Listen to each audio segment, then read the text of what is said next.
So happy holidays, everyone. Merry Christmas. Thanks for watching the video. And before you start typing, no, I did not staple anything into the rubber roof membrane on top of Eddie. That was all in a loving tribute to my favorite Christmas movie of all time, Christmas Vacation.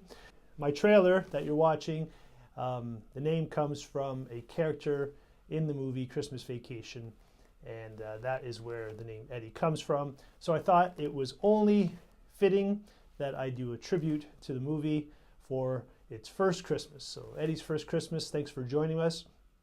And with the lighting and all the power required for that, I thought I would talk about powering Eddie off-grid and as well as if I'm at a campground with shore power. When you are watching this video, I recently just took Eddie out onto the road, and I can assure you that I could not be happier with the way he has been holding up on the highway. That'll be the next video, but could not be happier with how it's turned out so far.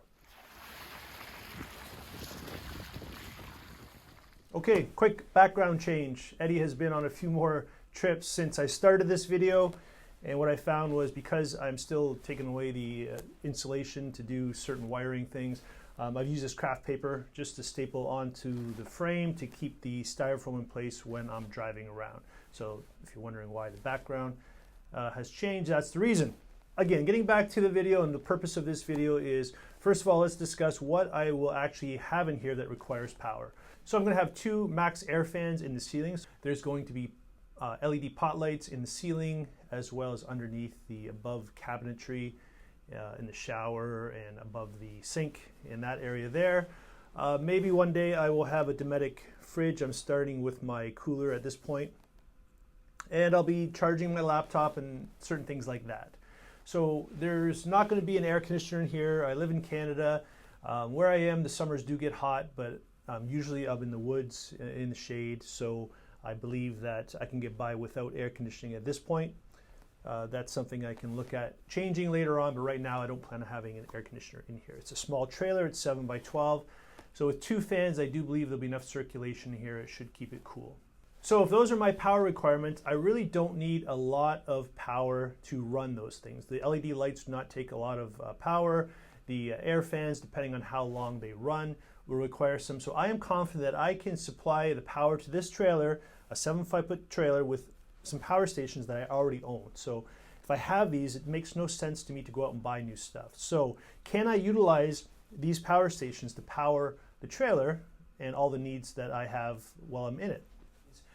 This is a Jackery 1000, this is an EcoFlow 1800, and this is a Blue Eddy 500. So you're looking at over 3,000 watt hours of power with these three units. So if I use these to power the trailer, first of all, if they're completely charged, great, I'll be able to run for at least a couple of days with the lights and certain things. I'm fairly confident that I'll be able to get a couple of days out of it. If everything's hardwired, how do I get the power from these to the lights and to the fans and that sort of thing? So what I'm planning on doing, and I'm sticking with the kind of idea here that I'm thinking outside the box in this complete trailer build, instead of running the lights and the fans to a breaker box or to a control panel, kind of traditionally how it's done, what I am thinking, what I'm planning, is I am going to run all these wires traditionally up until it gets to the point where I have a little utility closet planned in this area. And I will run all the wires there. And at that point, instead of going into a breaker box, I'm going to run those into a plug. And depending on how many, let's say, circuits I haven't determined that, So if I have maybe 4 or 5, I'm going to have different plugs, and they will run into this kind of utility closet that I plan on building. So I will take these plugs and I'll plug them into the power units, and that will, in theory, power the lights and the fans and that sort of thing. So that is what I'm planning, not your traditional way of doing it.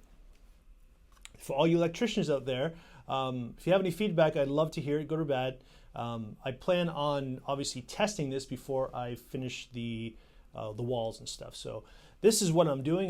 Maybe I should do it first and then be confident that it works, but that's not how I'm doing this channel. I'm kind of telling you my thought process. A lot of people have liked the idea that I've shared kind of how I'm thinking about doing this. So that's what I'm going to try, and hopefully it works. So let's assume for a minute that that actually works, that I'm able to run these wires and I will be able to plug these into these power stations, because the Jackery has 3 outlets, the EcoFlow has actually 6 AC outlets, and the Bluetti has 2 AC outlets.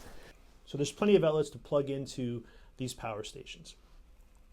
What I do like about that idea is that I will be camping on public land, I'll be away from the trailer at times, and these things are expensive. So not only do I use these in the trailer, but I also use these on other ventures in my truck and doing other things. So I like the idea that I can take these out of the trailer when I'm not in it. So it's probably arguably one of the most expensive things that'll be in the trailer when I'm not there, and I can simply unplug them and take them with me. So that's another reason why I'm thinking of taking this approach. Well, eventually these things will run out of power, and how do I plan to charge these? First of all, I plan to have solar on the roof, so that is one option on supplying power to these. So I can run wires to the Jackery and the EcoFlow. So if the sun's out and it wants to cooperate, solar can recharge these. That would be simple enough. But if solar is not an option, I need to set up something where I can bring power into the trailer. So I'm going to show you here how I set up a shore power plug.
So this shore power plug has 2 prongs coming out of it. So in theory, I could plug in the chargers for the EcoFlow and the Jackery, and they could be drawing power from whatever source I plug in to the outside of the trailer. That leads me to my next topic. How will I supply power to that shore power if I'm off grid? If I'm in a campsite It's easy enough to plug in a extension cord and charge it. I didn't go with a 30 amp or a 50 amp breaker because I don't believe I need that sort of power. A simple extension cord will supply enough power to charge these units and supply all the power I need in the trailer. Now, if I'm off grid, I have a couple options. I could run a generator, a gas generator outside, but that kind of goes against all the peace and quiet that I'm looking for when I go off grid.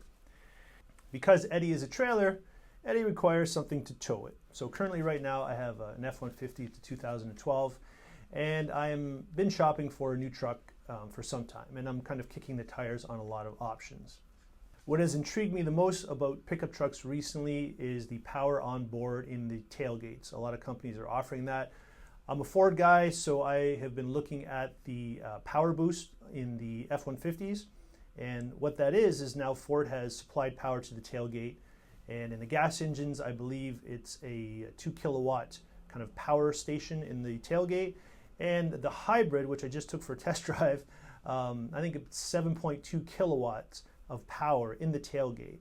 And what I really love about that is, in theory, I could plug an extension cord into the tailgate of my pickup truck, which obviously has to be here if I'm in the trailer, run it to the shore power that I just installed, and 7.2 kilowatts is a lot of power to run into the trailer here, and that would charge the power stations. And the beauty of the pickup truck idea is that with the Ford, it'll take the power from the batteries, and if that gets drained, the vehicle will actually kick on and recharge the battery. And you'll only be using the gasoline in your tank, as opposed to having a gas generator there that's going to run out of gas, or it's too loud and that sort of thing. So a new vehicle is something that I'm considering and probably will have within a year or two, hopefully sooner. And that will be the solutions for powering Eddie kind of going forward in the future. Okay, that is going to do it for this video. I hope you have a Merry Christmas and Happy Holidays to everyone. Thank you for subscribing. Thanks for the support for this channel. I really appreciate it. It's been very exciting with all the new subscribers that I have watching Eddie and watching me build this, and watching a dream come true for me. So really appreciate it. Have a great Christmas. If you like the video, give it a thumbs up. I'd really appreciate it. And the next video will be me taking Eddie to the weigh scale. I know I've got a lot of questions about how much this weighs so far. Have to wait till then to know the answer. Okay, cheers. Merry Christmas. Thanks for watching.